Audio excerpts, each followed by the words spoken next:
give this sort of short overview talk over the recent developments in the field of electronic hydrodynamics. So the field has been developing relatively fast over the last few years.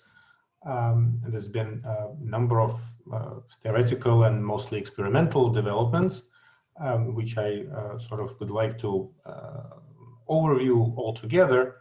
And of course, this brief overview sort of reflects my personal interest, so to speak, and especially the interest in not so much in what has been achieved in the field so far, but rather in how much is still unknown. And so what exactly makes this field interesting. So from this viewpoint, I'm not going to go in historical order. I think most of the people here are aware of the history. That basically the first works in the field belong to Soviet scientist Gurzhy, who suggested the possibility for electronic hydrodynamics back in the 60s. And then there was a first experiment in 84, I think, by Molenkamp and de Jong. And then since then, nothing happened until graphene came along. And then there was an explosion of experimental interest in this hydrodynamic behavior of electrons in graphene, and then it sort of spread from there to other materials. And so what I try to do today is to go over a few sort of hallmark experiments in this in electronic hydrodynamics, and try to look at them with somewhat critical eye, trying to see what is it that we don't yet understand there, and why that's so, right?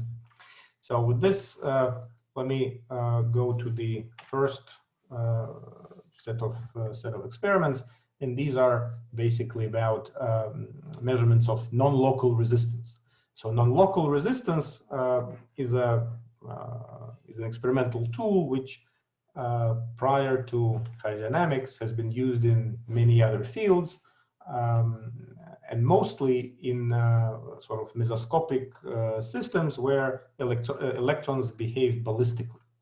And now from there, back in first in 2011 and then 2016, the Manchester group presented several experiments where these non-local resistance measurements were performed in graphene samples, and two surprising results were first back in 2011, where this giant non-locality was measured. So basically, the current is pushed through a couple of samples, a couple of contacts in the hole bar, and then the voltage is measured between another two contacts, such that to some extent the drain is far away from the source, and directly the current should flow one direction, but then non-locally it flows in another direction. And then this was primarily set up in order to study quantum Hall physics, where you have an edge state, and then you have an edge current following the sort of boundary of the sample. And then with the edge current, you sort of expect this non-local response, in the sense that this edge current can carry charge from one part of the system to another, which may be far away. But at temperatures which are high, so let's say in this case that's 300 Kelvin, then in zero magnetic field, this Hall physics is already right. In the zero magnetic field, there is no Hall physics. And then also at these temperatures, quantum Hall physics is not really expected in these samples, at least close to the charge neutrality. And so then what experiments show was this peak, which they call giant non-locality, that appears in magnetic field and grew with magnetic field, but then decayed fast away from the Dirac point as one doped the sample. Now, a few years later, they made a different measurement. So now this is without magnetic field, and this non-locality is now was now rephrased sort of as vicinity resistance, because now the two contacts where the two source and drain contacts were sort of close in the hole bar. But now the surprising result was that in an intermediate temperature range, this measured vicinity resistance was negative, right? So that, in a sense, contradicted the simple wisdom of the way the diffusive current flows in the system, and that was taken as a signature of the hydrodynamic behavior, especially because this hydrodynamic behavior is in fact expected in the intermediate temperature window in graphene, because hydrodynamics is the hydrodynamics appears only when electron-electron interactions provide the dominant scattering mechanism in the system. And now that can only happen in some intermediate temperature regime, because at very low temperatures, disorder dominates, at high temperatures, phonons dominate. And then if it so happens in the material that there is this intermediate region where electron-electron interaction dominate, then in this window, one could expect hydrodynamic behavior.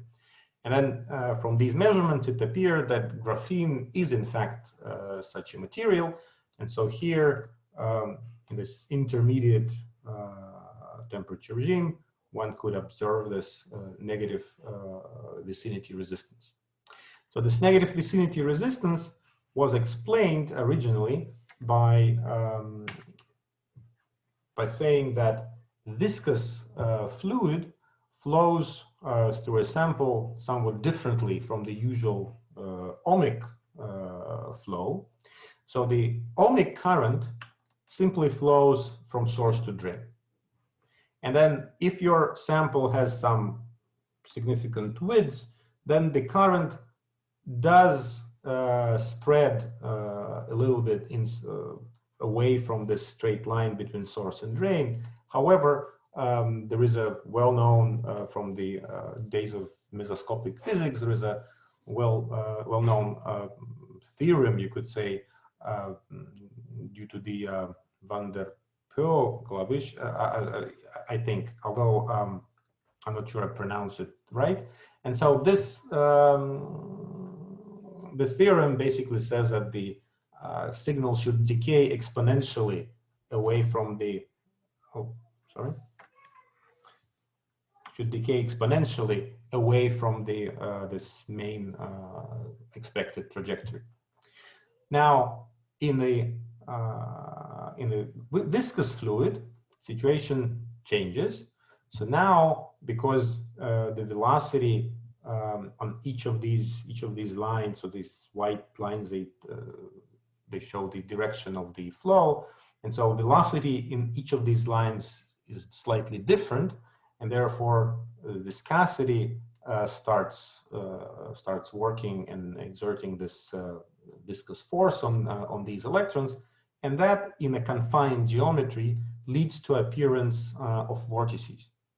And then this vortex sort of provides a flow which now at some place away from the original source and drain direct line, there's some flow that goes in the opposite direction.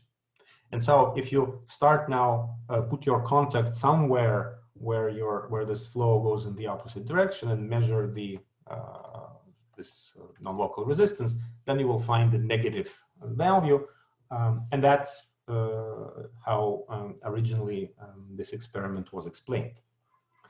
Now, this explanation was later challenged, because similar negative vicinity resistance can also be explained by simply ballistic motion of electrons. And a good illustration to how this comes about is shown here on the right in these two plots, which show not an experiment but actually a simulation. But this simulation basically explains the idea. So you see here in this little corner in these two plots, in this little corner there is some sort of schematic of an experiment. So imagine that the current starts from here and flows to here, and then these black bars, they simply the edge of the sample, right? So if electrons flow diffusively, then the current would mostly go from here to here, from source to drain, and then in this opening here, a little bit of current will go there, but according to this exponential decay, it won't be much, right? On the other hand, if we have ballistic flow of electrons, then electrons, they don't have to go necessarily directly from here to here in parallel to our sample. Some of them can follow these straight lines that go through this opening and to the other side. And so then if the current goes from here to here, then holes will go this way, electrons will go that way.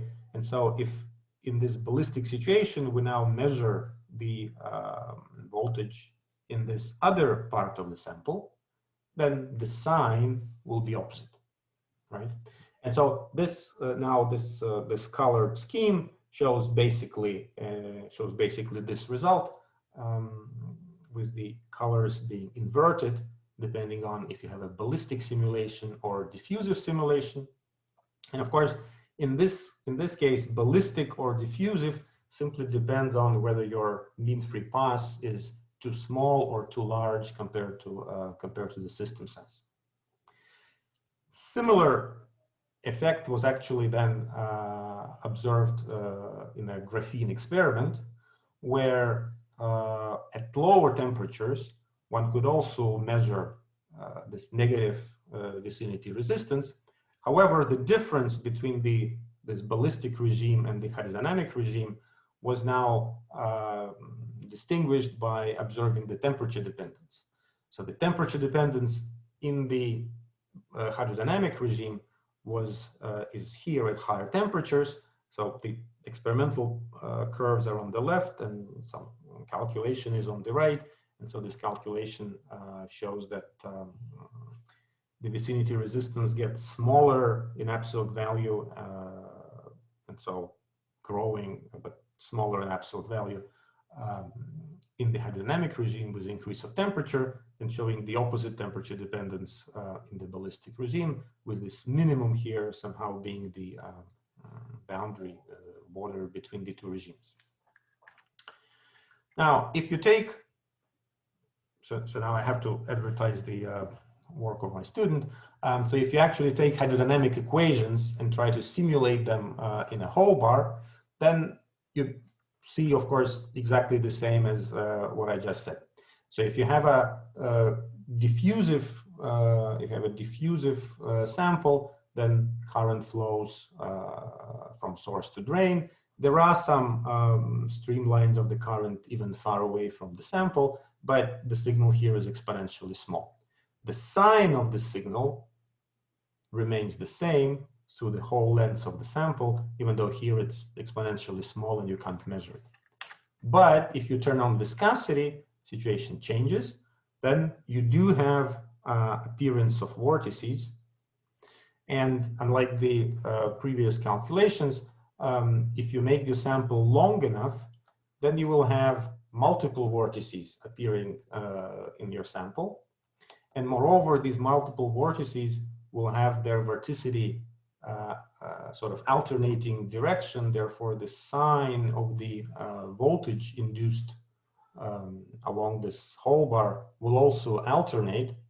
And so in principle, you could detect now not simply negative non-local resistance, but rather sign alternating non-local resistance.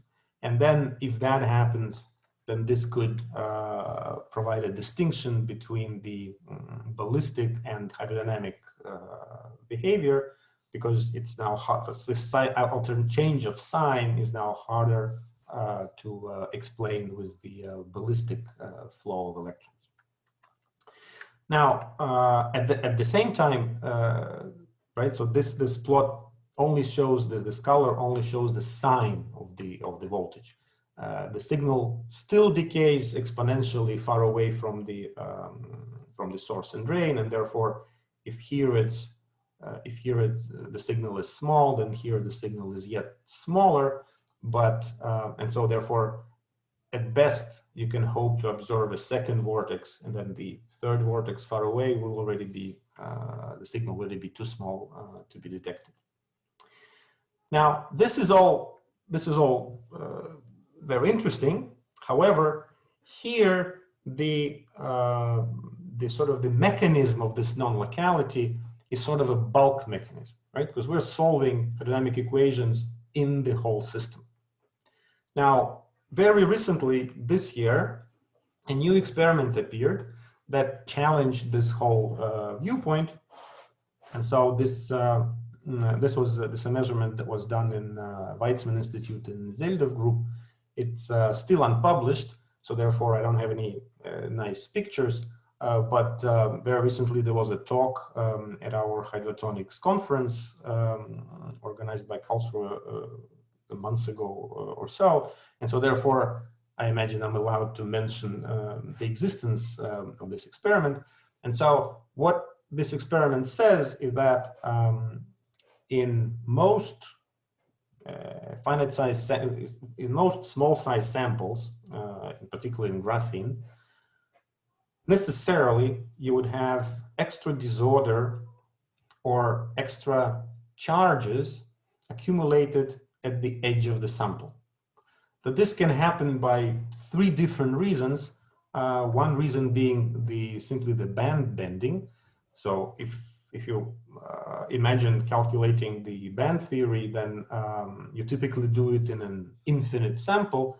But when the sample is finite, then what happens with the bands as they approach the sample edge, right? As we know from the sort of almost textbook quantum Hall physics, then these bands tend to bend close to the edge, and then in some materials they bend up in energy, and in some materials they bend down in energy, and then depending on how this works, this bending may or may not produce relevant charge accumulation. In addition to this, they could simply be charged impurities that sit on the edge just because this edge is disordered and that's how it's made, right? And so this particular fact is in fact well known. It's not a new fact. And in fact, there are so many papers that were discussing this that the only two that I chose here just to show that in fact is what might happen, then is here on the left is a DFT calculation of the local density of states in a graphene strip. So here the strip is in the horizontal direction, and then in the vertical direction of the plot, that's simply the width, right? So that's the one border of graphene, and that's another border of graphene. And in the opposite, and in this horizontal direction, the sample in this calculation was expected to be infinite. And so here, this is the sample with sort of a perfect, I think it was a zigzag boundary. Here, they had some sort of a antidote or some microscopic damage in the middle of the sample. And here, there are some very disordered edges that they considered. And in all cases, you can see that there is an extra density of states at the edges of the sample. And then here on the right, there is an earlier experiment of the same Weizmann group where they studied the flow of the quantum Hall edge current in graphene, and in particular the influence of disorder of this charge impurities at the edge of the sample on this edge Hall current. And then in this particular experiment, the main premise was that the edge state in quantum Hall effect is topological, and so it has to be protected from this effects of disorder. And the way it is protected from this disorder is just that an impurity at the edge simply redefines what the edge is, and this topologically protected current would flow around this impurity, right? So it will not follow the sort of strict edge of the sample as we cut it out from the material. It would flow a little bit around, but it will still maintain its properties, right? And so that's what mostly is shown here with this. Here on the left is the thermal imaging. Here on the right is sort of electrical, the scanning microscope measurement, and they show more or less where the current is flowing. And then these here, these are the charged impurities that are now seen to be not affecting the current, right? And so then the point of this paper was to study what can be done in order to somehow interfere with this topological protection. But now the edge current that appears in graphene in this giant non-locality setting, this is not a topological current, right? Because we're not dealing with quantum Hall effect. So once we go away from the quantum Hall effect, we remove the topological protection. And now this non-topological current that flows through these edge states, one could say that this current is supposed to be very, very fast decaying because of localization, because of scattering on disorder, or because of it should be shorted by the bulk, so to speak. And therefore, what would say should be the contribution of this edge states, this non-topological edge states, to the effect that we're discussing, this non-local resistance, should in fact be negligible. And what the experiment shows is the opposite, right? So the experiment shows that there is in fact a non-decaying, non-topological edge current, and the way, so they show in several ways with this thermal imaging and with this scanning tip that there in fact exists this edge current. But what to me was the sort of the actual proof of the existence of this edge current was the fact that they could use their scanning tip more or less as an artificial impurity, right? So they put the scanning tip at some point at the edge of the current, and then this created some extra local potential, and then the current suddenly stopped, right? It would just scatter off this potential created by the tip into the bulk and not go further along the edge, right?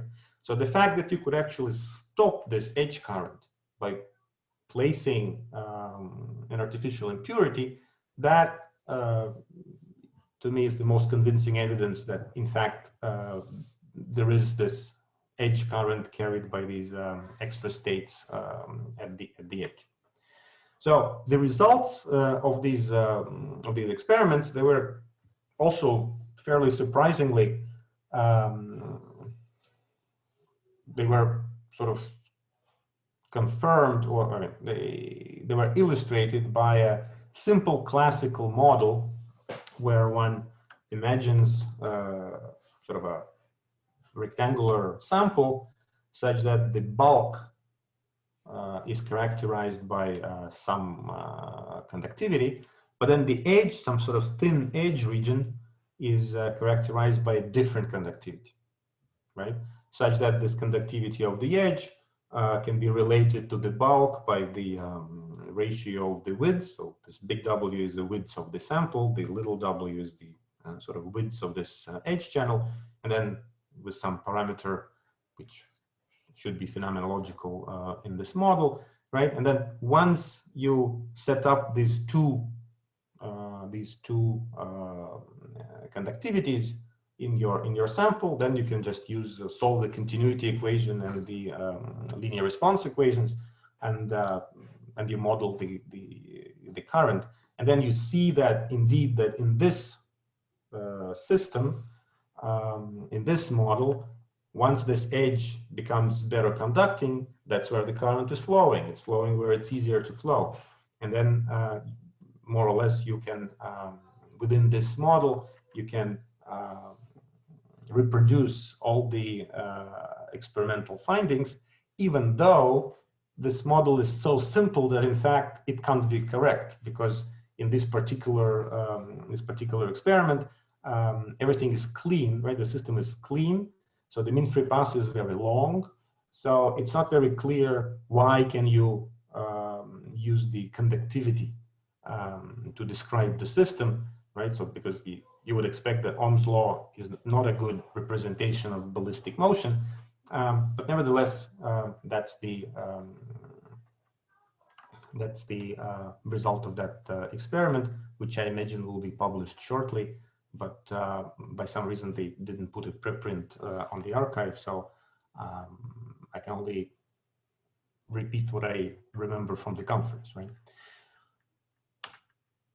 Okay, so now let's move on, and then since one of the explanation of this non-local resistance was the viscous flow of charge, let's see whether there are other measurements that can support this idea and point towards the fact that the motion of electrons can in fact be viscous, right? So one experiment in that direction, also from the Manchester group, was the flow of the current through a series of constrictions. And then from mesoscopic physics, we know that these the resistance or conductance of the constriction has a sort of, for the conductance, a sort of a maximum or the best possible conductance given by the Charvin limit. And now in this experiment, it was shown that again in the intermediate temperature window, the electrons flowed better, right? So this can be also modeled by using the standard Stokes flow. And so if you have a little opening modeling the constriction, and then you solve the Stokes equation, then you see that the profile of your flow can either be ballistic, namely almost flat, or typical for the viscous flow, this so-called Poiseuille flow, which is more or less has a more or less parabolic profile. And the way you go from one to another is you change the electron-electron interaction lengths in relation to the widths, of this opening, right? So of course this Poiseuille flow, that just to remind you, is the standard textbook solution of the Navier-Stokes equation for the flow of an incompressible fluid in a pipe, for example.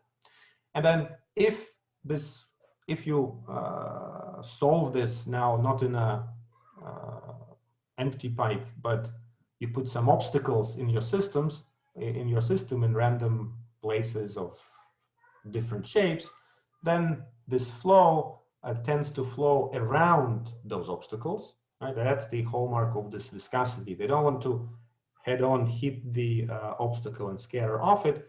The fluid wants to flow around it, and therefore it's in a way is more effective than independent molecular flow, which would be an analog of the ballistic motion. This idea was actually tested in a recent experiment where people made a whole bar out of gallium arsenide and put a macroscopic obstacle or an antidote in the middle of this whole bar. So this now here is the micrograph of that, I guess it's a micrograph of this experiment. And then these obstacles are these two dots there in the middle. And so then in this setting, one can now measure, one can now perform regular transport measurements. From these transport measurements, if you interpret them with the help of various momentum relaxation rates, then you can extract two different relaxation rates, one being this 1 over tau responsible for the regular resistance, and that's these bottom symbols. And then the other one is the relaxation rate responsible for viscosity, and that's these top symbols. And so here in the bottom, in particular, you see this, that, and then the way you may interpret this plot is basically what they measure is resistance, and then they recalculate resistance in terms of this 1 over tau. Whether you believe this 1 over tau or not at this point is not really important, but what is important that the resistance of the sample with and without obstacle appears to be significantly different at low temperatures and appears to be practically same at high temperatures, right? Which is more or less to say that if you interpret this high temperature regime as a hydrodynamic regime, then in this hydrodynamic regime, the fluid flows around this obstacle, doesn't scatter it at all, and therefore the resulting resistance is the same as if this obstacle wasn't there, right? Which is a way of pointing or arguing that this viscous flow of electrons is in fact possible in such systems. Now, another way to measure these, to try to measure a hydrodynamic flow is to try to image the electron flow directly, right? So in the last year or two, there were now 3 different techniques that were suggested for measuring or for imaging electronic flow in 2-dimensional systems. One was done in Weizmann, where they used a scanning nanotube single electron transistor to measure the potential that's created as electrons flow through the system. Another one was used at Harvard, where instead of the potential, they measured the magnetic field that's created by the flowing currents. And for this purpose, they used this magnetometer, which is made out of the NB centers in diamonds. And the third method is this thermal imaging I already mentioned, but this experiment is still unpublished, so I don't have any nice pictures of that. So these 2 imaging experiments were performed in 2 different settings. The first one was in the degenerate or Fermi-liquid-like regime in graphene, and the other one in graphene around charge neutrality.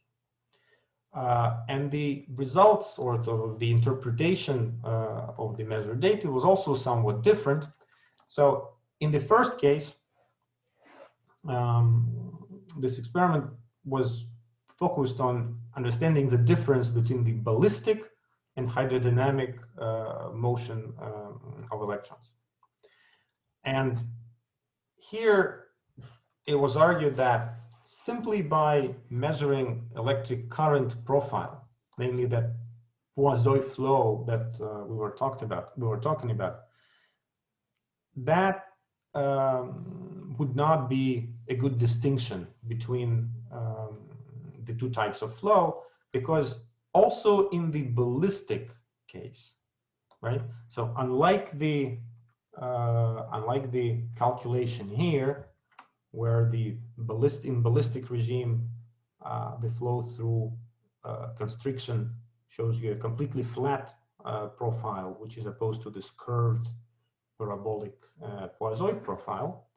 Now, if you're not in a constriction, but if you are in this two-dimensional, oops, if you're in this, no, sorry, if you're in this two-dimensional channel, then scattering at the edges of this channel, if you assume this scattering is diffusive, then also ballistic electrons, once they scatter off this diffusive boundary, then the direction of their momentum after this scattering event is arbitrary, and therefore the resulting current profile is also curved. So this curve is not exactly the same curve as the exact parabola in the Poisson case, but the sort of resolution of this experiment is not good enough to distinguish different types of curves.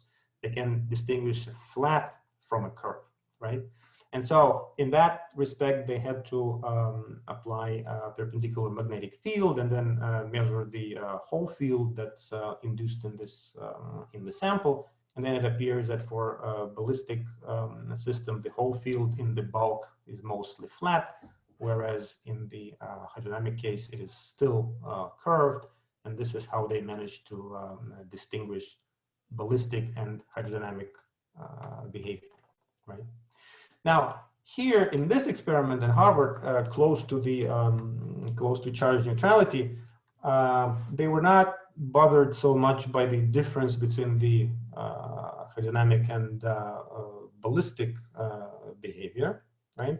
They wanted to distinguish the ohmic profile, which is largely flat, and then the hydrodynamic, which is curved. And the result of that, and as a result, they measured the viscosity of electronic fluid at charge neutrality, which is something that was not done before from this non-local transport, right? So this experiment in the non-local transport that I mentioned at the beginning, the data were also interpreted in terms of viscosity. So these curves here, they show they're not the dotted lines, but this sort of jarred lines, right? They show the experimental values for viscosity, in this case, kinematic viscosity. But in this gray region here around charge neutrality, that's where the analysis used by the Manchester group sort of failed, and then there they already they don't claim that that's where they know what the values of viscosity should be. Theoretically, you can calculate kinematic viscosity in graphene for more or less any density. Qualitatively, it looks not much different from what we see here. Quantitatively, it's probably a factor of 2 or maybe 3 more than what's measured of experiment. But of course, there is some sort of model approximations that come into this calculation. So therefore, this difference of factor of 2 is not so bad. Now, once we start talking about viscosity at the Dirac point, then in fact we come to a problem, right?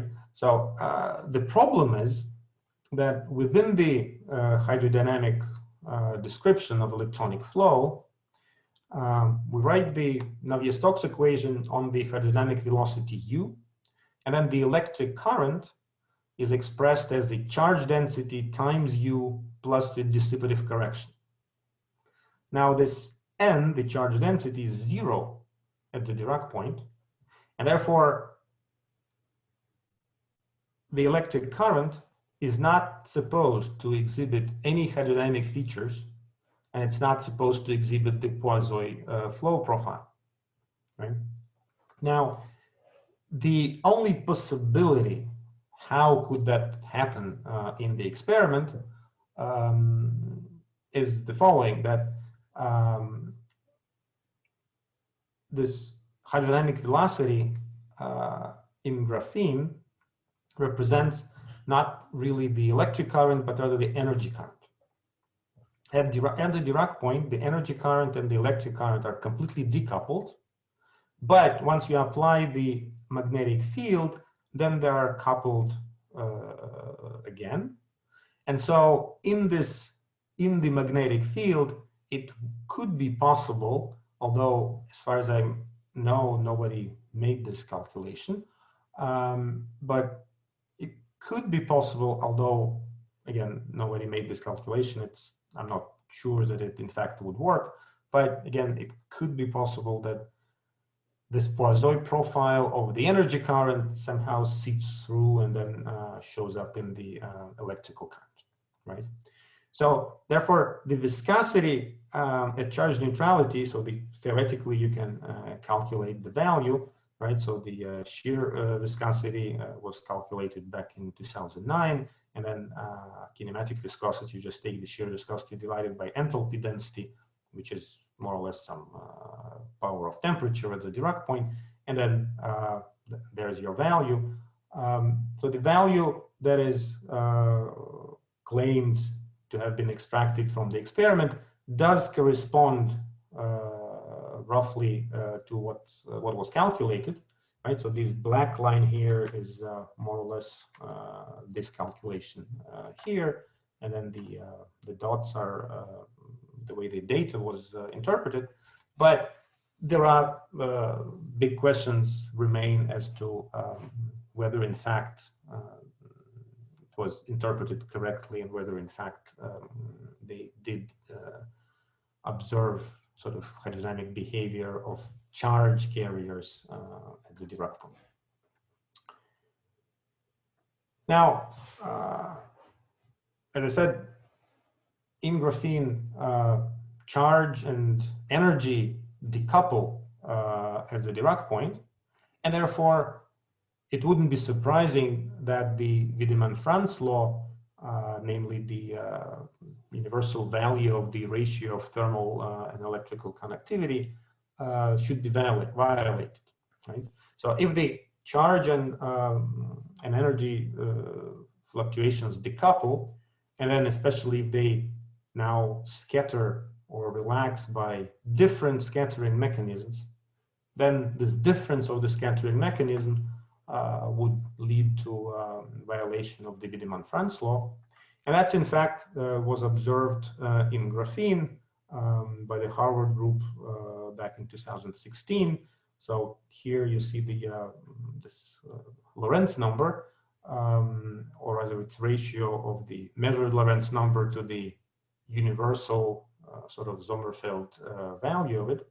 And then you can see that far away from Dirac point and at very low temperatures and very high temperatures, this is sort of some small value. Then in fact in graphene, one would expect that this value to go in fact to zero. But then around the charge neutrality and the intermediate temperature, the intermediate temperatures, you see that this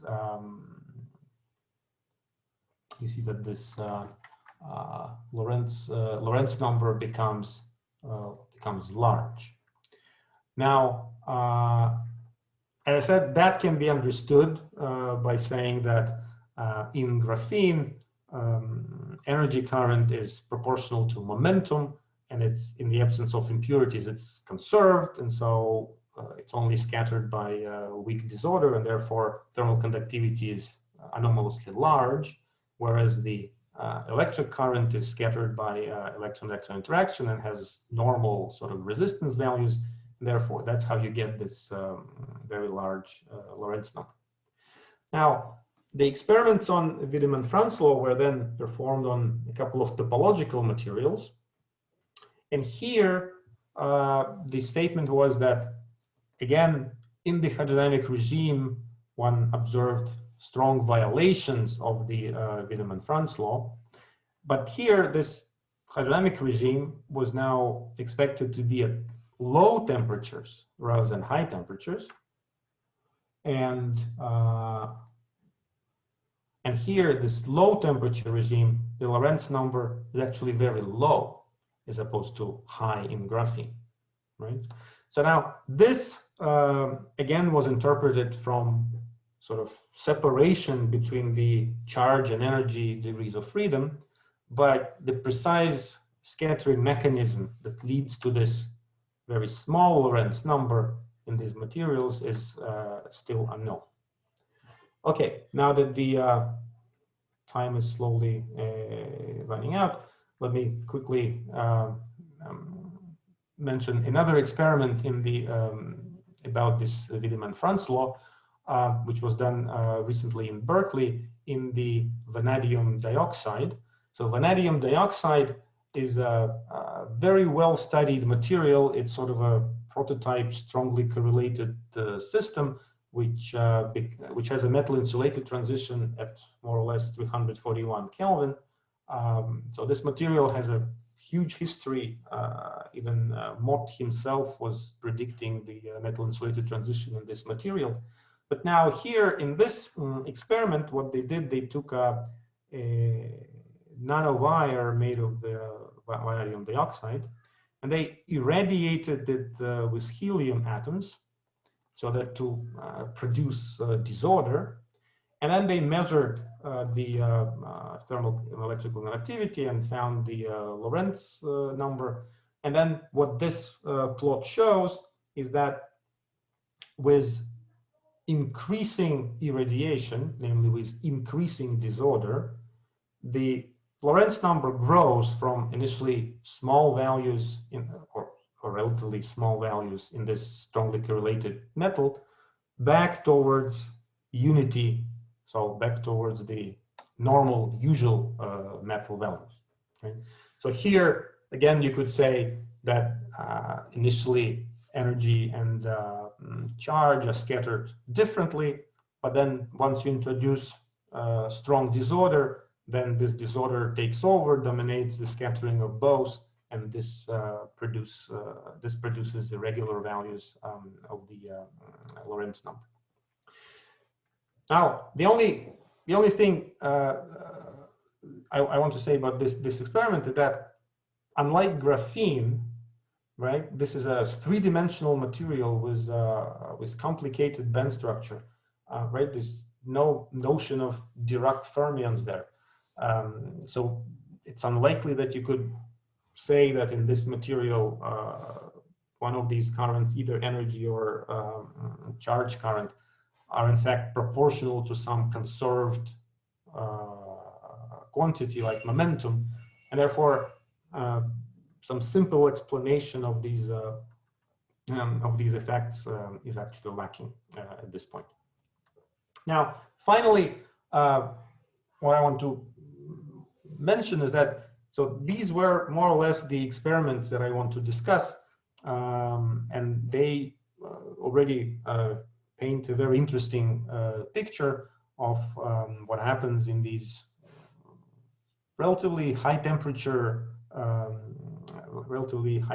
regime where one measures unusual transport properties, which may or may not point towards the hydrodynamic behavior of the electrons, but remain interesting, and then some of them, or lots of them, are still poorly understood, or at least I don't know how to explain them very well. If you could enlighten me, that would also be very, very, very interesting, right?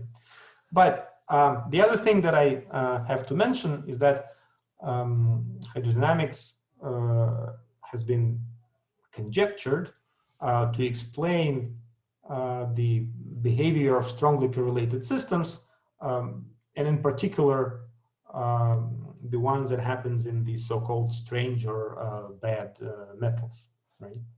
So the first thing one should say about these conjectures is that back in 2005, sort of some particular a particular field theory was solved, and then based on these ideas, CFT correspondence, one could conjecture a lower bound on the viscosity that's possible in electronic systems. Now, this lower bound one could understand more or less from the viewpoint of the uncertainty principle, such that this set of universal constants, right, simply comes from the uncertainty principle, and then the value for pi that comes from solving a particular field theory. So, but this was done under certain symmetry assumptions, such as the rotational symmetry. And if you consider anisotropic systems, then this bound should in fact be generalized to include the system anisotropy.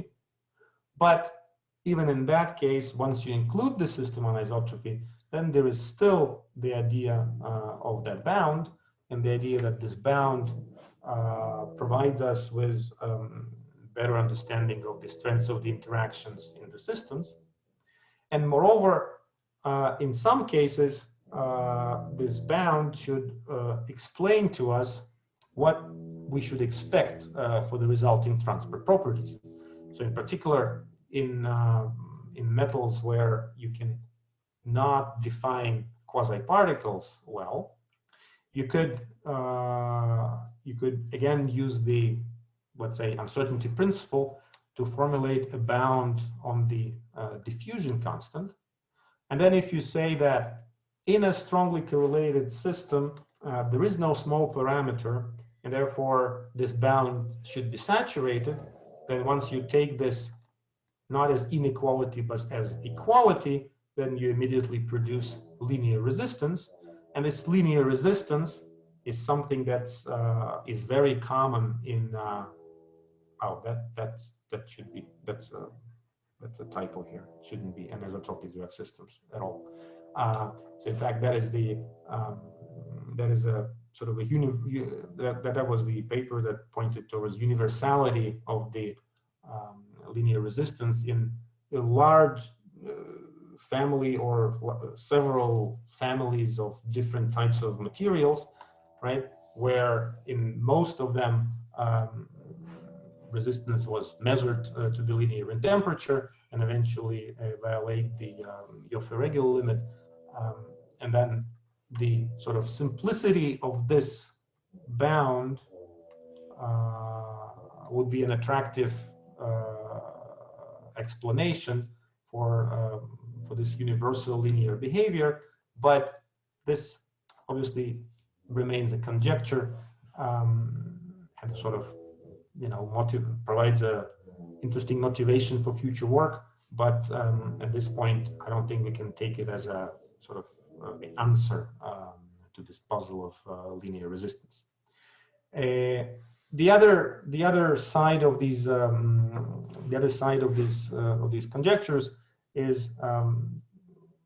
a way people look at optical conductivity, and then if you say that, right, so once you identify your transport with some sort of diffusion coefficient, and if you interpret your diffusion coefficient as being proportional to some sort of a scattering time scale or inverse scattering rate, right? So once you assume the existence of a scattering rate, then it's natural to expect that the optical conductivity at small frequencies is given by the standard Lorentzian, which is similar sort of to a Drude type picture, right? So in fact, in graphene, if you make a calculation, then that's exactly what you get, right? So you have right, that's exactly what you have, and you can, of course, in graphene, you can separate the hydrodynamic contribution and the kinetic contribution, but altogether it shows a decay which is more or less similar to a Lorentzian, right? The same thing was also measured in the experiment, which was done in Berkeley last year, right? So here, by extracting optical conductivity in neutral graphene, one could discern the electron-electron scattering rate and the disorder scattering rate, and so again argue in favor of the existence of the hydrodynamic regime at high enough temperatures. So with this, I imagine I should conclude, because my time is probably up. And the conclusions are very, very simple. We have an interesting topic for discussions. We have a number of experiments that are not quite understood 100%. And then this hydrodynamic behavior experimentally is not sort of proven beyond reasonable doubt. There is no sort of smoking gun type experiment that says definitively that here in that material at that temperature, electrons are definitely hydrodynamics, right? That we really don't have yet. And so that leaves sort of an open field for future work that actually makes it interesting, right? And so again, if we start talking about conjecture generalizations towards strongly correlated systems, then again it's wide open for future works. And at this point, right, there isn't much we can conclude beyond saying that these conjectures are interesting and motivating. Okay, so at this I'll probably stop, and thank you for your attention. Yeah. Thank you, Boris, for this really nice talk, nice overview. There's probably many questions, so I would suggest if you have a question, just unmute yourself and speak up.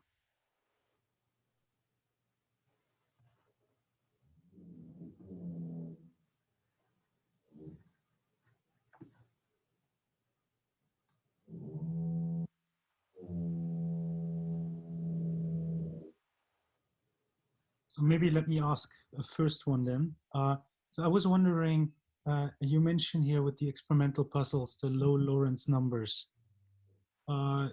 It's also like a theoretical puzzle, right? Do you have any?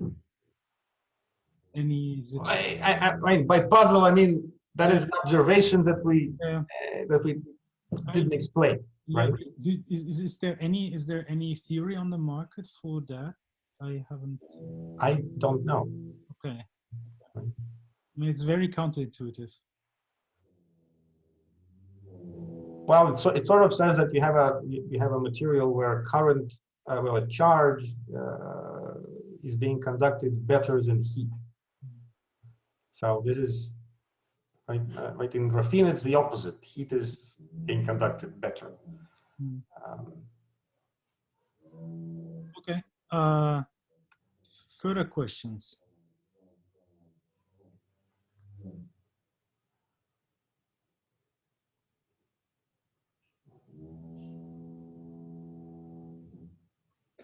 Maybe I ask concerning kind of following up. So if you have a material where charge is better conducted than heat, I mean, then should there then be some additional charge processes or so? I mean, somehow it is surprising that that they don't, or let's say it's hard to see that a charge carrier will not also transport heat in a way. Yes, indeed. So the way that this data is interpreted so far is that you claim that in this regime, which you may call quote unquote hydrodynamic, charge fluctuations and energy fluctuations decouple. Which is to say that if the pure charge would flow, then it wouldn't now carry any heat with it, right? So in graphene at the Dirac point, that's exactly what happens in a sense, right? The charge and heat, they do decouple. But there it is a consequence of the linear spectrum, right? And a linear spectrum and electron hole symmetry, right? Two things together. In these materials, that doesn't seem to be any linear spectrum, and there doesn't seem to be any electron-hole symmetry. So therefore, that's why I call it a puzzle. That's why I don't really know how I would explain it. Okay, thanks. Are there further questions?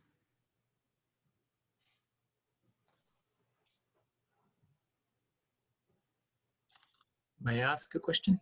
Sure. Hi, hello. Hi. Hey. I was wondering about boost symmetry.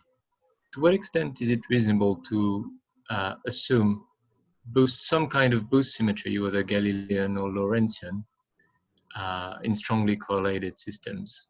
Wouldn't you expect that there are going to be interaction terms that will want to break boosts? You would, right? So in fact, when we were deriving these hydrodynamic equations in graphene, right? That's the, and I keep going back to this because that's where we know how the derivation goes, right?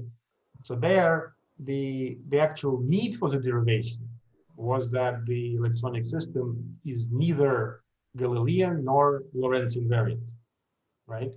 It's not Galilean invariant because it's of the linear spectrum, and it's not Lorentz invariant because the Coulomb interaction that thermalizes electrons is classical. It's not the sort of this 2D relativistic Coulomb interaction. It's actually a 3D classical interaction, right? So therefore, you need to derive the hydrodynamic equations sort of from scratch rather than simply saying, okay, if it's a Lorentz invariant system, I take the equations from relativistic hydrodynamics. They're known. If it's a Galilean invariant system, I take the regular Navier-Stokes equation. It is known, right? So the hydrodynamic equations, they're supposed to be universal. So you don't really need to derive them unless the symmetry is different, right? And so in graphene, the symmetry was different, and that's why you needed to derive them. And still, if you go far away from the Dirac point, then all these graphene-specific features, they stop being relevant, and you recover the standard, more or less Navier-Stokes-like equation, right? Now, in these strongly correlated systems, there is no reason to expect either Galilean or Lorentz invariance, and so you would need to, if you wanted to derive the hydrodynamics, you would need to do it all over again, right? Now, you could also take sort of a more general view on what you mean by hydrodynamics, right? Namely, not require specifically the Navier-Stokes equation, but rather to say that hydrodynamics is basically long wavelength description that arises from gradient expansion or something, right? Mm-hmm. Then what you do is you basically consider the entropy, the equation of entropy current, right? And then because you require the entropy to grow, then sort of the divergence of the entropy current, it has as sources, right, all those dissipative currents that have in your system. And then depending on what the symmetry of your problem is, you come up with the resulting equations. From there, you get the hydrodynamic equations. But now, in most systems, these hydrodynamic equations would simply give you diffusion, right? So if you perform this, let's say in a spin model, right, then you don't get hydrodynamic sound, you just get diffusion, right? To get sound, you also normally need momentum conservation, right? If momentum is not conserved, then, well, either you need something else that's conserved, or if it's only energy conservation, then all you get is diffusion, right? So if you are sort of in this generalized viewpoint, and if you treat diffusion on equal footing with hydrodynamics, right, then you could think of a diffusive mode as a hydrodynamic mode, right? But if you want hydrodynamic in the sense that it's a system which is characterized by sound waves, right, then then you require momentum conservation. So of course, strong interaction does not really preclude momentum from being conserved, right? That's why you want a ultra clean material where there's no disorder, and some, I don't know, some Fermi surface where umklaps would not be important. And then you could say, okay, now my momentum is conserved, whatever the interaction. And then you can hope that in some way you could come up with this collective hydrodynamic behavior that gives sound. But if you don't have any symmetry to guide you, then you have to somehow start from some microscopic theory and try to derive it, which in strongly correlated system is obviously very difficult. Yeah. Thanks. Are there any further questions?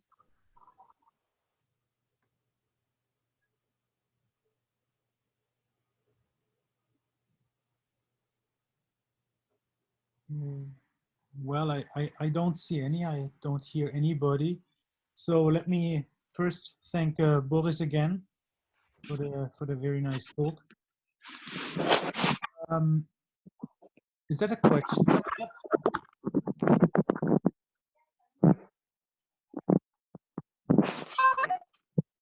Okay. Okay, apparently not. And I would like to advertise at this point, Boris just mentioned that, or mentioned the spin systems, and the next talk, which is in 2 weeks, will be given by my colleague Rembert Deine. And in fact, it will be about spin systems and attempts to describe physics in their, like in terms of hydrodynamics. And yeah, I hope to see many of you there.